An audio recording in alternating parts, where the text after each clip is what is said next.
So I'm back again. Yes, it's another Wednesday, and today we're not going to be looking at this small little thing at the bottom of your screen that we were the other time. If you did miss that, go check that. It's now in the cards up at the top, unless you're watching on TV, by which it's also in the description. Once again, if you're watching on TV, you won't get that. But if you're watching on tablet, PC, whatever, that card should have appeared, probably gone by now. Anyway, we're progressing on with our video making, and we're not looking at anything visual, we're looking at something more to the ear. What you might have noticed is that there's no music currently. Now there is, okay, and it's funny because it just creates a much greater sense of, well, good video, a good quality video. It's funny how video editing can actually create the content. Without video editing, you'd have awkward pauses and there'd be moments in your videos where they feel quite stale, so cutting bits in here and there, and music kind of helps you to move along with your video. So we're going to have a look at all sorts of free websites and places that you can find your music with, from the most obvious and to the ones that I use personally, especially for here. You're probably wondering, this kind of very vlog style music, so we'll get right into that. Now, our first contestant is YouTube Audio Library. YouTube Audio Library offers a massive space for all sorts of music with all sorts of different genres and moods that have been categorized that you can quite simply choose between.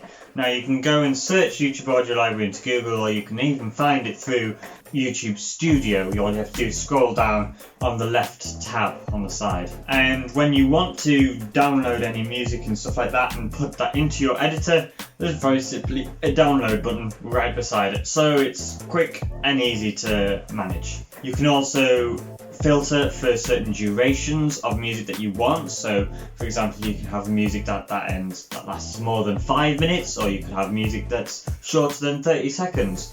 There's also sound effects on there if you click on the sound effects, and they're really good, so you can use that for all sorts and stuff like that. Now, the second go-to that I'd recommend is David Cutter. David Cutter Music, he's from London, he is an absolute legend. If you've watched Simon Wilson, you might have heard quite a bit of his music. I think he's probably one of the most popular YouTubers using his music. Now, I will say that David Cutter's music isn't entirely free. He has a lot of tracks that he has, but only about 10 of them are free. However, these 10 are pretty good, or at least they'll do. But if you really like his music and you're happy to pay for it, then by all means go for it. There's nothing stopping you, but if you just want to go for free, like £0 budget like me, I basically use his 10 tracks because, to be fair, they're good enough. Now, the one thing that you do have to bear in mind, that if you are using the free tracks and stuff like that, you do have to give him a mention. So you'll see in the description of this video, it says music by David Cutter and his website. Check out his website. I've put his website down there. I have to put his website down there, okay, because of the music I'm using.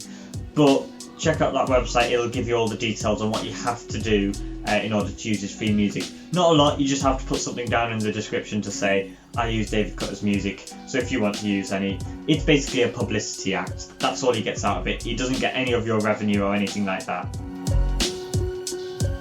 And my final go-to is really for the gaming channels out there, and any of those channels that want more electronic music that are a bit more hyped up and a bit more energetic. It's NCS, no copyright sounds. It does sound a bit, but trust me, this is really good, because what it actually is it's small artists coming together, creating songs and stuff, and they go to NCS, which is a music publisher.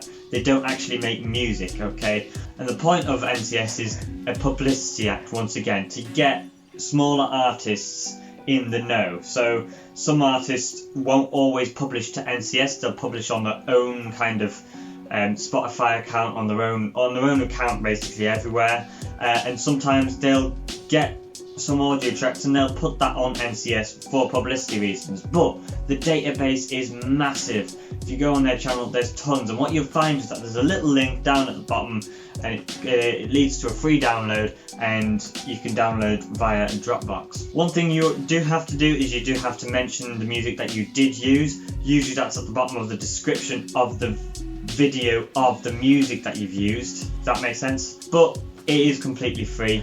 And if you do have money and you are willing to pay for music, just a bit like NCS, then I do recommend also Monster Cat Instinct and Uncaged. Instinct is a little bit more tame than NCS, and Uncaged is just insane. Like, if you like the music of Uncaged, I don't think you have a music taste at all. But for Monster Cat you require a license and stuff like that, and it's a bit more complicated, but that's another recommendation that I have out there. And that's it really. Please be sure to check out the channel. I'm doing all sorts of videos on video editing in case you didn't know already. Last week we looked at this subscribe, so if you want to check that one out, please do. I've put a link in the description. And yeah, I'll see you next Wednesday in another video, whatever it'll be.